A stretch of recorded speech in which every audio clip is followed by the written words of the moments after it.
In the previous video, we have learned section 35 of the Transfer of Property Act 1882. In this video, we are going to deal with section 36 and 37 of the Transfer of Property Act 1882. So let's start the video.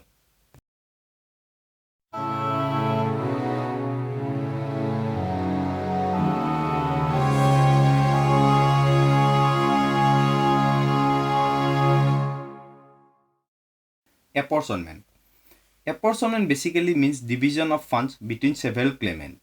Section 36 of the Transfer of Property Act says that in the absence of a contract or local uses to the contrary, all rents, annuities, pensions, dividends, and other periodical payment in the nature of income shall, upon the transfer of the interest of the person entitled to receive such payment, be deemed as between the transferor and the transferee, to accrue due from day to day, and to be apportionable accordingly, but to be payable on the days appointed for the payment thereof.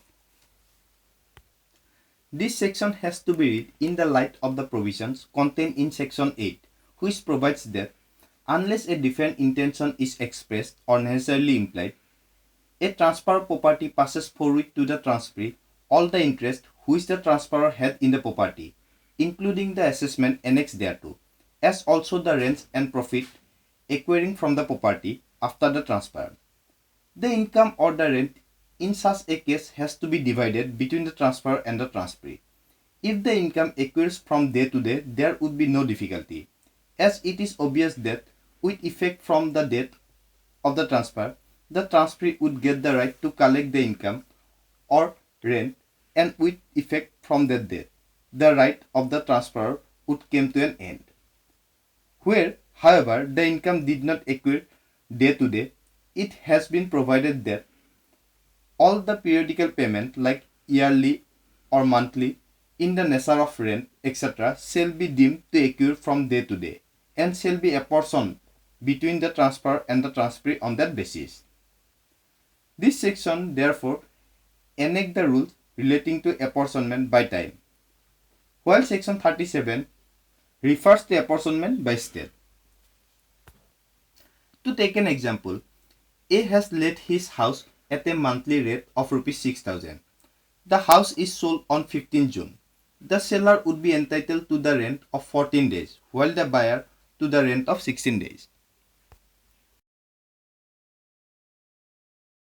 The expression apportionment means a common fund between several claimants. Apportionment is of two kinds: apportionment by time, apportionment by state.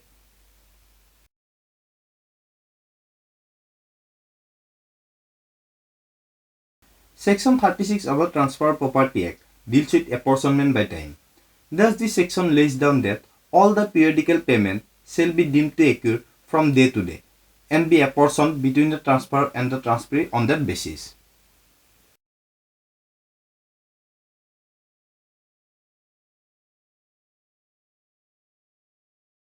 Section 37 of the Act says that when in consequence of a transfer, property is divided and held in several shares, and thereupon the benefit of any obligation relating to the property as a whole passes from one to several owners of the property, the corresponding duty shall, in the absence of a contract to the contrary amongst the owners, be performed in favor of each of such owners in proportion to the value of his share in the property, provided that the duty can be served and that the severance does not substantially increase the burden of the obligation. If the duty cannot be served, or if the severance would substantially increase the burden of the obligation, the duty shall be performed for the benefit of such one of the several owners as they shall jointly designate for that purpose.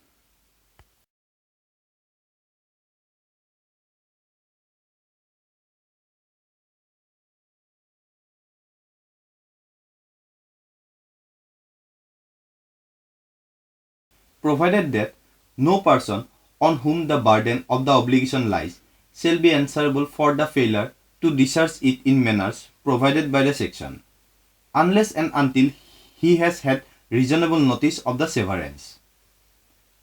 Nothing in this section applies to leases for agricultural purpose, unless and until the state government by notification in the official gazette so directs.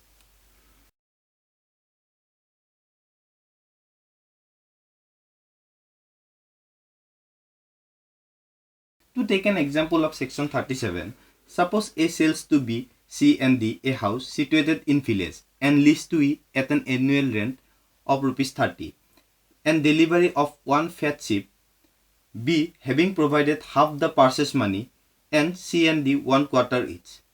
E having notice of this must pay rupees 15 to B, rupees 7.5 to C and rupees 7.5 to D and must deliver the sheep according to the joint direction of B, C and D. Section 37 of the Act refers to apportionment by state. Where the whole property is transferred to two or more persons, the benefit of an obligation relating to the property passes to the several owner of the property. In such a case, the obligation must be performed in favor of each of such several owners in proportion to the value of each share in the property. This rule is subject to the following condition. Number 1. The person on whom the burden of the obligation lies must have notice of the severance. Number 2. The obligation must be such which can be severed. And number 3. Severance should not increase the burden of the obligation.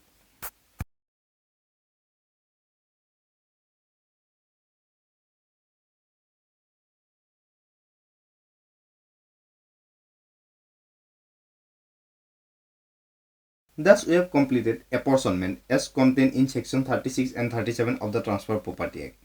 If you like this video, please subscribe to my channel. See you in another video. Thank you.